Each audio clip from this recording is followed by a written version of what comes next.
Hello guys, in today's video I'm gonna show you how to turn off auto sensitivity on voice settings on your account on Discord. Easy and quick. First click on your profile. Now here you'll find voice settings.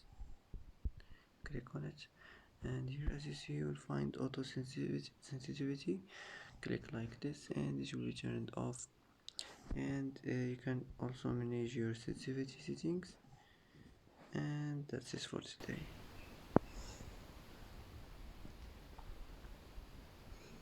And that's it for today's video. If you like this video, don't forget to like and don't forget to subscribe. I hope this video is helpful for you, and thanks for watching until the end, and see you in the next video.